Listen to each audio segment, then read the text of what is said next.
फ़ाऊज़ु बिल्लाहि मिनश्शैतानिर्रजीम बिस्मिल्लाहिर्रहमानिर्रहीम। पिछले दर्स में हमने पढ़ा था कि बै फासिद पे जब कब्ज़ा हो जाए तो वो मबी मुश्तरी की मिल्कियत में दाखिल हो जाती है, लेकिन वो मिल्क ख़बीस होती है। लिहाजा जब तक रद्द मुतअज़्ज़र ना हो तो उस मबी को वापस करना ही इन दोनों पर लाजिम रहता है। अब मबी का रद्द मुतअज़्ज़र कब होता है, तो वो सूरतें अब आगे बयान कर रहे हैं। फरमाते हैं फ़इन बाअहू ऐ बाअल मुश्तरिल मुश्तरा फ़ासिदन बैअन सहीहन बातन फ़लौ फ़ासिदन औ बिख़ियारिन लम यम्तनिअल फ़स्ख़ु बिग़ैरि बाइइही फ़लौ मिन्हु काना नक़दन लिल अव्वली कमा अलिमता व फ़सादुहु बिग़ैरिल इकराही फ़लौ बिही यनक़ुदु कुल्लु तसर्रुफ़ातिल मुश्तरी औ वहबहु व सल्लमा औ आतक़हु औ कातबहु औ इस्तौलदहा वलौ लम तहबल रद्दहा मा अक़रिहा इत्तिफ़ाक़न सिराज बाद क़ब्दिही फ़लौ क़ब्लहु लम युतक़ बिइत्क़िही बल यातिक़ुल बाइअु बिअम्रिही वकज़ा लौ अमरहु बितहनिल हिंतती औ ज़ब्हिश शाती फ़यसीरुल मुश्तरी क़ाबिदन इक़्तिदाअन फ़क़द मलकल मअमूरु मा ला यमलिकुहुल आमिर वमा फ़िल ख़ानियति अला ख़िलाफ़ि हाज़ा इम्मा रिवायतुन औ गलतुन मिनल कातिब कमा बसतहुल अमादी औ वक़फ़हु वक़फ़न सहीहन लिअन्नहु इस्तहलकहु हीना वक़फ़हु व अख़रजहु अन मिल्किही वमा फ़ी जामिअल फ़ुसूलैनि इला ख़िलाफ़ि हाज़ा गैरु सहीह कमा बसतहुल मुसन्निफ़ औ रहनहु औ औसा औ तसद्दक़ बिही नफ़ज़ल बैउल फ़ासिदु फ़ी जमीअ मा मर्रा वम्तनअल फ़स्ख़ु लितअल्लुक़ि हक़्क़िल अब्दि बिही इल्ला फ़ी अर्बईन मज़कूरतिन फ़िल अशबाह। ये पीछे सारी बात करके ये इसका हुक्म इन्होंने आगे बयान किया कि अगर ये सारी सूरतें पाई जाएं तो अब रद्द मुतअज़्ज़र हो जाएगा, और क्योंकि इस पे अब हक़्क़ुल अब्द का मामला हो गया है, दूसरे बंदे का हक़ इस मबी के साथ मुताल्लिक़ हो गया है, और उस साबिक़ा बै को ख़त्म करना वो हक़्क़ुल्लाह का मामला था। तो जब हक़्क़ुल्लाह और हक़्क़ुल अब्द में तारुज़ हो जाए तो तरजीह हक़्क़ुल अब्द को मिलती है, दलील कि बंदा मोहताज है और रब ताला गनी है। तो यहाँ इन्होंने जो बातें की, पहली बात तो ये की कि अगर इस मुश्तरी ने यानी जिसने बै फासिद की थी मबी पर कब्ज़ा कर लिया और फिर इसने आगे बै सही कर ली, यानी जो दूसरी बै की वो सही है और लाजिम है, यानी उसमें ख़यार नहीं है, तो अब इस मबी के साथ इस दूसरे वाले मुश्तरी का हक़ मुताल्लिक़ हो गया। समझ आ गई ना बात? तो इसमें इन्होंने दो क़ैदें लगाई कि ये जो दूसरी बै है वो सही होनी चाहिए, क्योंकि अगर वो बै फासिद हुई दूसरी भी तो उसको भी ख़त्म करना लाजिम है, और इसी तरह अगर ख़यार शर्त रखा गया है, इस दूसरे वाली बै के बाय ने जो पहली वाली बै का मुश्तरी है, तो अभी वो चीज़ मुश्तरी की मिल्कियत में दाखिल ही नहीं हुई और अभी उसकी तरफ से बै लाजिम ही नहीं है। जब ख़याल रखा है तो वो उसको 3 दिन के अंदर अंदर ख़त्म कर सकता है, तो उसका हक़ तब मुताल्लिक़ होगा जब ये दूसरी वाली बै भी सही हो और इसमें ख़यार शर्त भी ना हो, क्योंकि अगर ख़यार शर्त हुआ या बै फासिद हुई तो अभी दूसरे वाले मुश्तरी का उससे हक़ मुताल्लिक़ नहीं। ठीक है जी। और ये बै पहले वाले बाय के अलावा से होनी चाहिए, ठीक है जी। बै फासिद की मुश्तरी ने कब्ज़ा कर लिया मबी पर, अब अगर ये उसी साबिका बाय को ही बै कर रहा है, तो अभी पीछे हमने दर्स में पढ़ा था कि वो मबी वापस बाय के पास पहुंच गई और इसी की तरफ से पहुंची मुस्तहक अलैह की तरफ से, तो ये तो ज़मान से बरी हो जाएगा, वो बै का नक़्द हो जाएगा, ठीक है, जो कल के दर्स में हमने बात पढ़ी थी। तो इसीलिए कैद ये लगाई एक और कि ये जो दूसरी बै है वो पहले वाले बाय के अलावा किसी और से होनी चाहिए, क्योंकि अगर उसी बाय से की तो ये तो उस बै को फस्ख करना हो गया, क्योंकि मबी वापस जब बाय के पास पहुंच गई बात ख़त्म हो गई, ठीक है जी। और तीसरी शर्त इसमें यह लगाई कि वो जो फसाद है वो इकराह के अलावा हो, क्योंकि अगर इकराह वाली बै है तो उसमें भी पीछे हमने बताया था कि जब ये इकराह ख़त्म होगा तो उस वक्त देखा जाएगा कि ये मुकराह उस बै पर राज़ी है या नहीं। तो अगर इकराह करके किसी से बै की और आगे उसको बेच भी दिया जाए तो भी वो बै लाजिम नहीं होती, तो उसके ये सारे तसर्रुफ़ात कौली जितने भी हैं ये सब ख़त्म कर दिए जाते हैं। तो पहली शर्त तो ये कि वो बै सही लाजिम हो, दूसरी शर्त ये थी कि बाय अव्वल के अलावा से हो, और तीसरी ये कि जो पहली वाली बै फासिद हुई थी उसमें फ़साद की वजह इकराह ना हो बल्कि कोई और वजह हो, ठीक है। तो ऐसी सूरत में अब चूँकि दूसरे का हक़ मुताल्लिक़ हो गया तो ये तसर्रुफ़ नाफिज हो जाएगा और अब रद्द मुताज़र होगा और अब मामला मिसल या कीमत की तरफ चला जाएगा। अगर वो मिसली चीज़ थी तो मिसल लाजिम आएगा, और अगर कीमी चीज़ थी तो कीमत लाजिम आएगी कब्ज़े वाले दिन जो उसकी कीमत थी। दूसरी सूरत औ वहबहु कि मुश्तरी ने वो चीज़ आगे किसी और को हिबा कर दी, और आपको पता है हिबा बग़ैर कब्ज़े के ताम नहीं होता, तो इसीलिए वसल्लमा ये कैद भी लगा दी कि जो हिबा की सही होने की शराइत हैं वो सारी पूरी की गई, यानी मुशा है तो तकसीम करके किया गया हो, ठीक है, जो कब्ज़े के लिए ज़रूरी है। तो वहबहु वसल्लमा, उसने वो मबी आगे किसी और को हिबा कर दी और उसको कब्ज़ा भी दे दिया, तो अब ये इस बंदे का हक़ इससे मुताल्लिक़ हो गया, तो इसलिए अब रद्द क्या हो जाएगा, मुमतने हो जाएगा।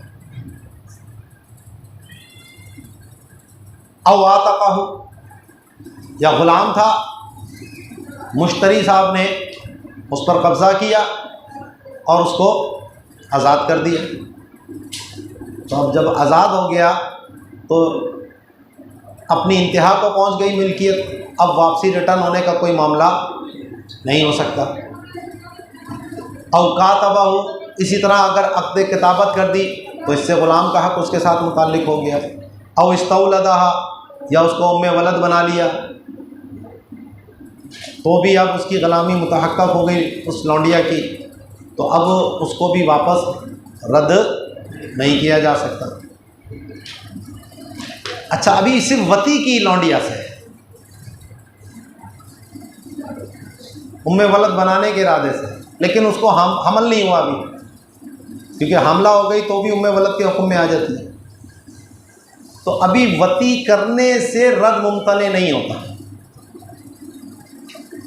तो वो लौंडिया वापस दी जाएगी और जितनी मर्तबा वती की उतना महर भी देना पड़ेगा, क्योंकि आपको पता है दारुल इस्लाम में वती जो है वो अकर या उकर से खाली नहीं, या तो महर देना पड़ेगा या हद लगेगी, या तो महर देना पड़ेगा।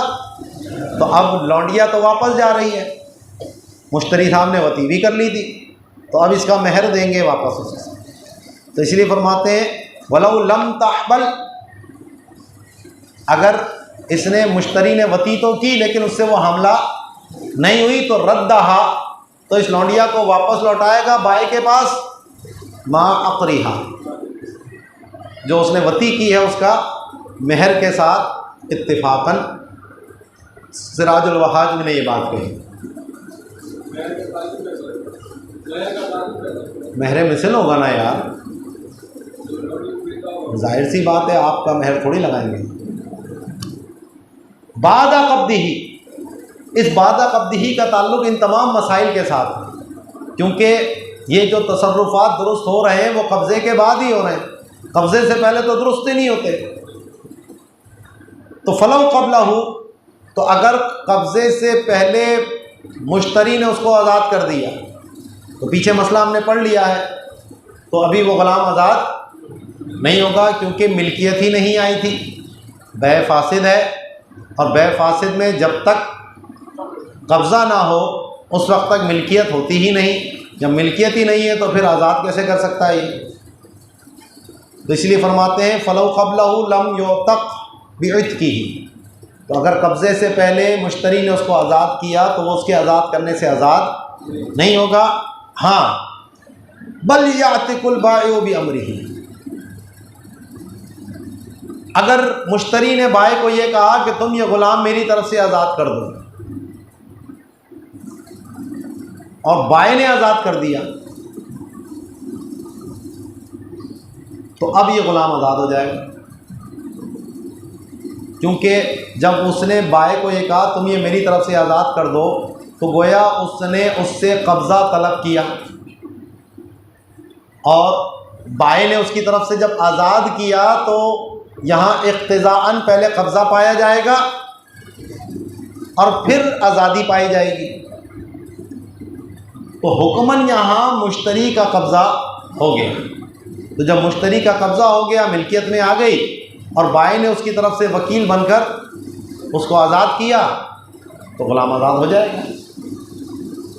तो ये वो उन सूरतों में से है कि ख़ुद मुश्तरी को इख्तियार नहीं है आज़ाद करने का भी, लेकिन वकील को हो गया कि आमिर जिस चीज़ का इख्तियार नहीं रखता, मामूर को वो इख्तियार है। वैसे आमतौर पे वकालत में ये होता है कि इंसान को जिसका ख़ुद इख्तियार होता है उसी की वकालत दे सकता है, जिसको ख़ुद इख्तियार नहीं वो किसी दूसरे को भी नहीं दे सकता। मैं कहता हूँ जाओ जैद की बीवी को तलाक दे दो, तो भाई मुझे इख्तियार नहीं है तो तुम्हें कहाँ से इख्तियार आएगा? हाँ, अगर ये कोई मैं ये कहूँ कि जी मेरी बीवी को तलाक दे दो तो मुझे ये इख्तियार है, तो इसका वकालत दे सकता हूँ मैं। तो आमिर को जो इख्तियार होता है वही मामूर को होता है। लेकिन ये मसले का इस्तिस्ना निकल आया कि अगर मुश्तरी साहब ख़ुद ग़ुलाम आज़ाद करते तो नहीं हो रहा था, क्योंकि कब्ज़ा नहीं हुआ अभी तक, और ना इक़्तिज़ान कब्ज़े की कोई सूरत है। लेकिन बाय को उसने कहा मेरी तरफ से ग़ुलाम को आज़ाद कर दो, अभी अगरचे इसने ग़ुलाम पे कब्ज़ा नहीं किया और बाय ने आज़ाद कर दिया, तो ग़ुलाम आज़ाद हो जाएगा, क्योंकि यहाँ इक़्तिज़ाअन कब्ज़ा माना गया है। और इसकी एक नज़ीर हमने वो भी पेश की थी पीछे कि मुसलमान का ज़िम्मी को वकील बनाना खमर और खंजीर की ख़रीद व फ़रोख्त के हवाले से, कि मुसलमान ख़ुद तो नहीं बेच पा रहा लेकिन ज़िम्मी को वकील बना दिया इमाम आज़म के मज़हब के मुताबिक, ठीक है। तो इसलिए फरमाते हैं बल यातिकुल बाइउ बिअम्रिही, बल्कि बाय इसको आज़ाद करेगा मुश्तरी के हुक्म से, यानी उसकी वकालत से। अब इसी की नज़ीर इन्होंने दो मसले और बयान कि गंदम ख़रीदी, गंदम अभी वो बाय के पास ही है और बै फासिद हुई है। मुश्तरी कहता है कि जनाब मेरी ये गंदम का आटा पीस दो आप, बाय साहब ने पीस दिया, तो ये गंदम किसकी हुई, बाय की या मुश्तरी की? मुश्तरी।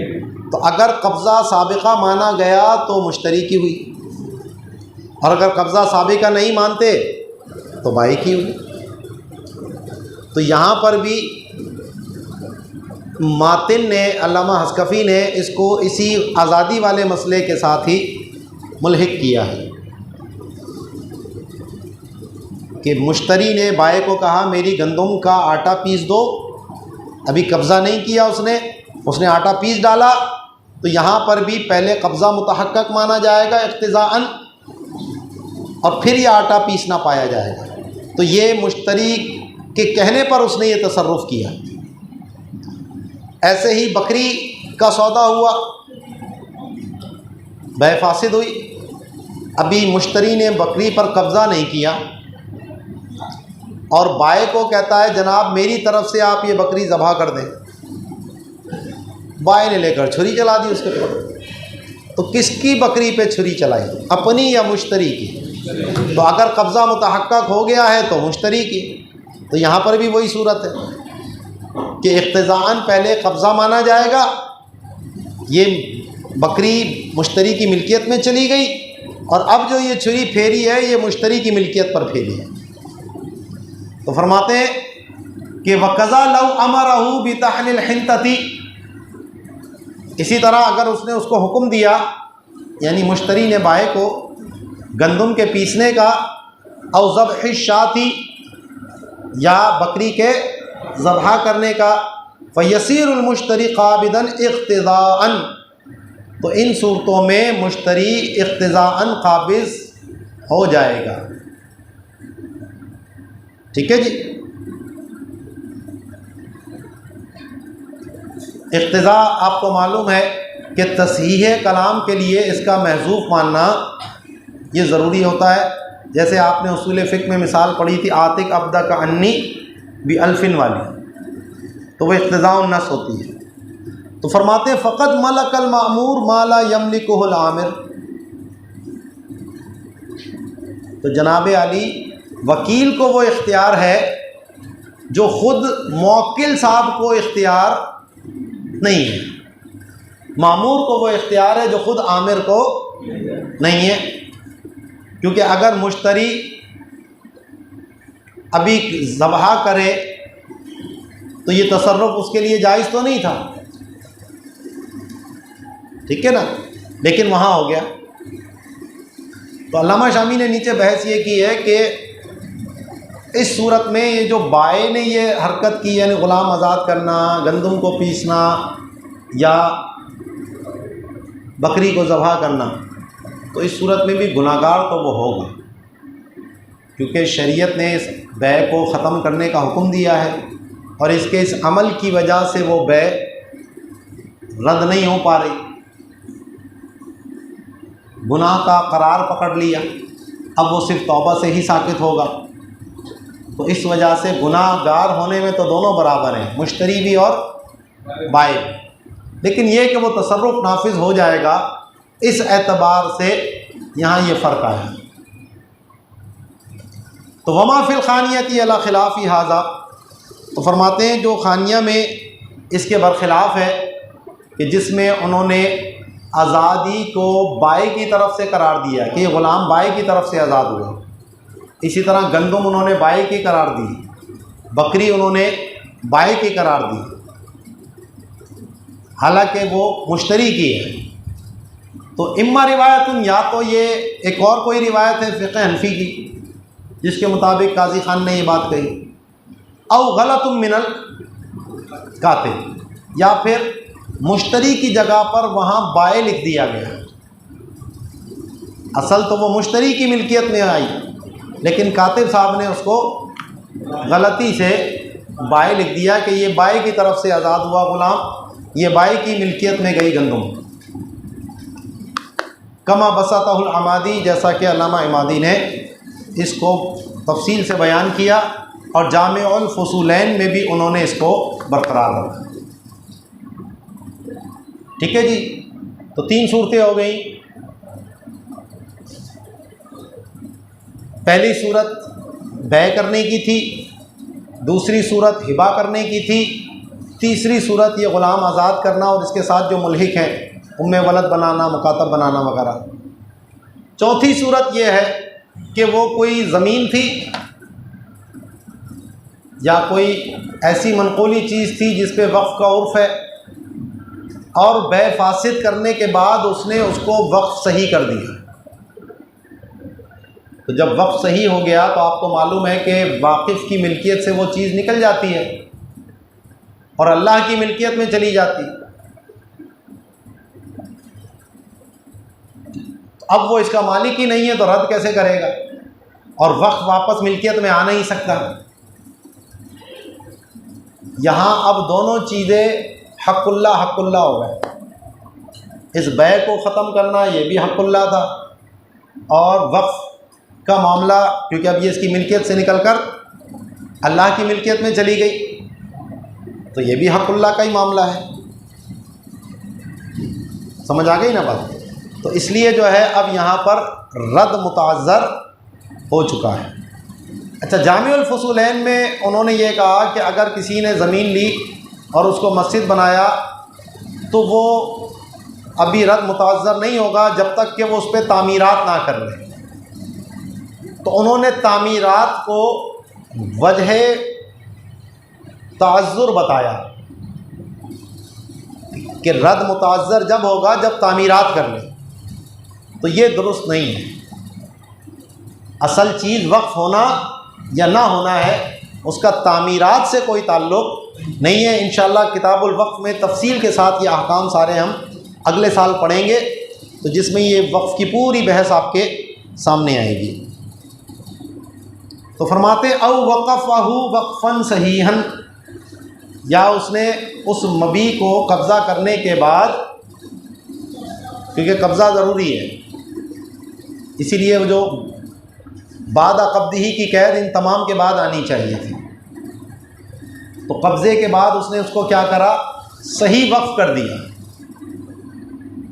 तो वक्फ़ सही की वजह से लिअन्नहु इस्तहलकहु हीना वक़फ़हु व अख़रजहु अन मिल्किही, कि उसने उसको हलाक कर दिया है जब उसने उसको वक्फ़ किया और उसको अपनी मिल्कियत से निकाल दिया। तो वमा फ़ी जामिउल फ़ुसूलैन अला खिलाफ़ि हाज़ा गैरु सहीह, तो जो जामिउल फ़ुसूलैन में इसके बरखिलाफ़ लिखा है वो सही नहीं है, क्योंकि उन्होंने तामीरात के ऊपर रद्द को मुतअज़्ज़र करार दिया, तो ये दुरुस्त बात नहीं है। कमा बसतहुल मुसन्निफ़, जैसा कि मुसन्निफ़ ने अपनी जो शरह है उसमें इसको तफसील के साथ बयान किया।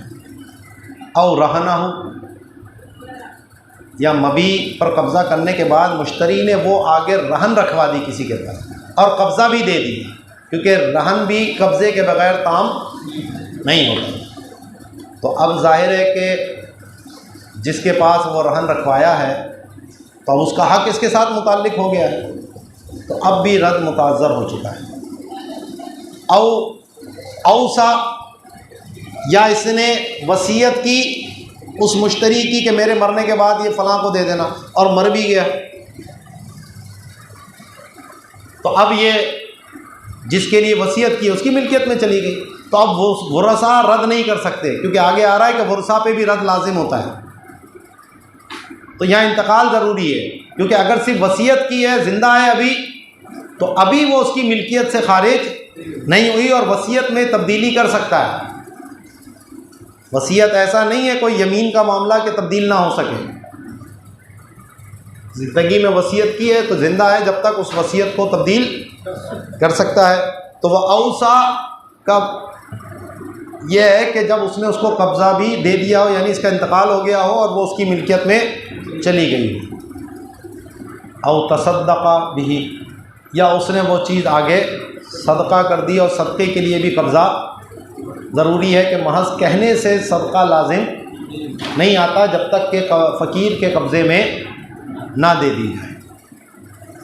तो नफ़ज़ा बैउल फ़ासिद फ़ी जमीअ मा मर्रा, इन तमाम सूरतों में बै फ़ासिद जो है वो नाफिज हो जाएगी। तो नाफिज तो पहले भी हुई थी, मतलब यह है लाजिम हो जाएगी, यानी रद्द मुतअज़्ज़र हो जाएगा। और बेहतर यह है कि नफ़ज़ा का जो फ़ाइल है वो बै को ना निकाला जाए बल्कि तसर्रुफ़ात को निकाला जाए, कि ये सारे तसर्रुफ़ात नाफिज हो जाएंगे। वमतना अल-फ़स्ख़ु, और इन तमाम सूरतों में फ़स्ख़ मुमतने हो जाएगा। लिताल्लुक़ि हक़्क़िल अब्दी बिही, क्योंकि अब इस मबी के साथ बंदे के हक़ का ताल्लुक़ हो गया है। इल्ला फ़ी अर्बईन मज़कूरतिन फ़िल अशबाही, सिवाय 4 सूरतों के जिसका ज़िक्र अशबाबन नज़ायर में किया गया। उन 4 में से 2 तो ख़ुद मातिन ने ज़िक्र कर दी, और जो एक सूरत पहली है उसका बै फासिद से ताल्लुक़ नहीं, वो इजारा फासिदा की सूरत है। ठीक है जी। और जो दूसरी सूरत है वो मुकरा की थी, और मुकरा के बारे में पीछे कलाम कर चुके हैं कि फ़साद जो है वो बै में आया हो, वो इकराह के अलावा आना चाहिए, क्योंकि अगर मुकरा की बै का मामला है तो उसमें ये तसर्रुफ़ात नाफिज नहीं होते। तो वक़ज़ा कुल्लु तसर्रुफ़िन क़ौलिय्यिन गैर इजारतिन व निकाहिन, इसी तरह हर वो तसर्रुफ़ जो कौली है तो वो भी नाफिज होगा सिवाय इजारे और निकाह के। कि मबी कोई मकान था, कोई दुकान थी, मुश्तरी ने कब्ज़ा किया, मिल्कियत आ गई, और उसने आगे इजारे पर वो दे दी, किसी को किराए पर दे दी, तो अभी रद्द इससे मुमतने नहीं होता, क्योंकि इजारा उन उक़ूद में से है जो उज़र की वजह से फ़स्ख़ किए जा सकते हैं। इजारा लाजिम नहीं होता अगर कोई उज़र पाया जाए, तो क्योंकि यहाँ बै फासिद होना ये उज़र मौजूद है, तो इस वजह से इस आगे जो इसने किराए पर दिया है इस इजारे को ख़त्म करेंगे और मबी वापस बाए के हवाले की जाए। तो गैरा इजारतिन, इजारे के अलावा, व निकाहिन, इसी तरह लौंडिया थी, मुश्तरी ने कब्ज़ा करने के बाद उस लौंडिया का निकाह किसी दूसरे बंदे से करवा दिया, तो अभी रद्द मुमतने नहीं हुआ। वजह इसकी ये कि इस निकाह करने से कोई आका की मिल्कियत से वो लौंडिया थोड़ी निकली है। सिर्फ जो मिल्के मुता थी यानी वती का हक वो आका को नहीं रहता, वो शौहर के पास चला जाता है, लेकिन जो मिल्के रक़बा है वो तो आका की ही रहती है। तो अपनी लौंडिया का निकाह जब किसी और से करा दिया जाए तो ये लौंडिया इस आका की मिल्कियत से खारिज नहीं होती। तो यहाँ तो मिल्कियत से खारिज होने का कोई मामला ही नहीं हुआ।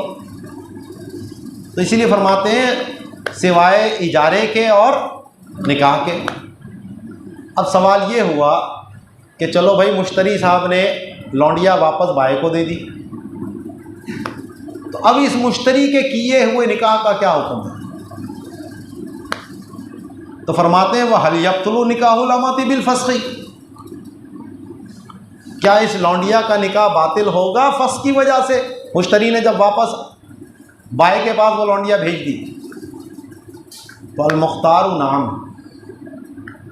तो मुख्तार कौल ये है, वलवालजिया के हवाले से लिखा कि हाँ, लेकिन साहिब फतुल क़दीर ने इस पर पूरी बहस की और उन्होंने कहा कि अल मुख्तार ला, वजह इसकी ये है कि जिस वक्त मुश्तरी ने इसका निकाह कराया था वो इसका आका था या नहीं था? आका था। जब आका था तो इसको ये इख्तियार था या नहीं था? जी था। तो इसने जो ये निकाह कराया अपनी विलायत से कराया और विलायत ठीक थी, तो इसलिए निकाह लाजिम हो गया ये। और जब निकाह लाजिम हो गया तो महज फस्ख़ करने से वो निकाह बातिल नहीं होगा। समझ आ गई बात? वो मता ज़ालल माने हो, और ये जो रहन वाली सूरत थी, हिबा वाली सूरत थी, ठीक है, इन सूरतों में अगर माने ज़ाइल हो जाए यानी रहन छुड़ा लिया गया, वो चीज़ वापस उसने उसको दे दी, रहन ख़त्म कर दिया, या हिबा था उसने वो हिबा उसको वापस कर दिया, तो अब जो माने था वो ज़ाइल हो गया, क्योंकि माने वो हक़ुल अब था, वो हक़ुल अब ख़त्म हो गया।